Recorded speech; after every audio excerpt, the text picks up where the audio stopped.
Most people consider trading as risky. They think if they get into the stock market, they are going to lose money. And their fear is not, unfounded. It is real that there is a lot of risk in the stock market. However, I have a different view to this. I believe while there is risk involved when you trade in shares, it is not risky. There is a difference between risk involved and being risky. Hello, my name is Sumit Gupta. I am a swing trading coach, trainer and author, and I have been trading in the stock market for more than 15 years. In this video, I am going to talk about what is the difference between risk and risky and how you can manage your risk in the stock market.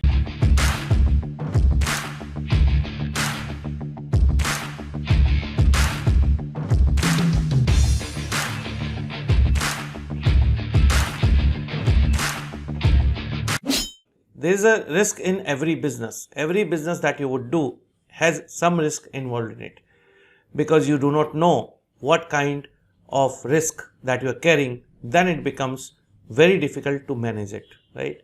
So even if you are trading, let's say in general clothes or anything, the fashion can change. That also is a risk.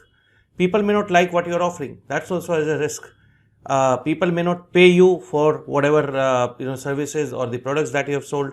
They may not pay you. That's also a risk, right? So there are many risks which are involved in the business. Yet we do, and we do not consider business as risky. So why do we consider share market differently? Why do we think that share market is very risky? I'll tell you. See, what happens is when you are driving, there's risk involved in driving. People come in. You are on the road, you are driving, and even if you are following all the rules, what happens? Somebody might hit your car. Sometimes you might make a mistake. That also can happen, right? Sometimes the car might go faulty. So there is risk involved. However, do we consider that as risky? No, we do not. Why?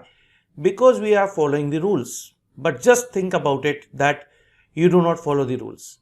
You jump the red light, you jump a traffic signal, you drive rash, you drive zigzag, you drive at high speed, you do not check your car quite often, you do not get your car serviced. So what will happen? It will be risky, right? If you try to overtake people when there is no space available or very little space available, what will happen? It is risky, right? Similarly, when you take a flight, there is a risk involved in flight. However, what happens?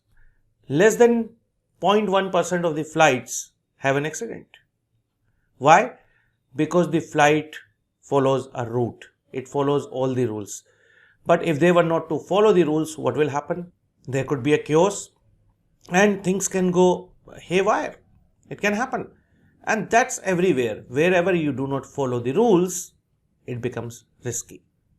Similarly, when you get into the stock market or in the share market for the trading or even for investing, there's risk, and that risk can be managed. That risk can be reduced to a lot extent, and if you follow the rules. First of all, for following the rules, you have to know the rules, right? You have to know the rules. Now, when I meet a lot of traders, when I interact with them, a lot of them just get in as a rash driver, or they just get in without knowing the rules. They do not have any license, no information, no knowledge of the stock market, and they just jump in. Now what happens? They incur losses. They do not know, they just go on the tips which are given to them, right? They do not analyze, they do not understand what is stock. They do not minimize their risk. They put everything that is there on the, all of their capital into that, and that is why it becomes risky. So there's a lot of money that can be made from the stock market while you can limit your risk and while you can reduce your losses. That can happen. When it comes to managing risk in the stock market, there are three things that you must do. The first one which comes in is you should have a separate amount of capital kept aside for your trading. Okay. What people do is they just keep putting money into the stock market and then they keep taking it out. Always treat your share trading business as a business. Okay, like you put money in any business, just put some capital into that business and keep that aside. Never ever take out that money out of your share trading till the time you have an emergency, okay, and let this capital grow as much as it can. Now you would say why it becomes so, why is it related to risk management? Let me explain why keeping capital separate for your trading business is important and how it can help in managing risk. Now, whenever we are putting in money and taking it out for our day-to-day expenses or any requirements regularly from the trading, there are emotions involved. Now, how do emotions get involved?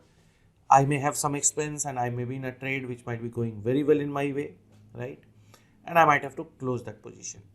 Similarly, what may happen is sometimes it might be in a little loss, but still the stop loss may not have been hit and I may still have to close the position. So that is why it is critical and it is one of the tools of managing risk that you keep a capital separate for this. The second thing which I recommend is, as far as possible, do not use the borrowed capital for the trading. If you are using the borrowed capital for trading, that also becomes a challenge because you will be constantly under pressure to make profits, and that pressure will again lead to a lot of emotions, sometimes frustrations, sometimes irritation, and in case the trade is not going your way, you may not be able to hold that till the stop loss is hit. And if the profits are coming in, you will be forced to take profits early, which is not recommended.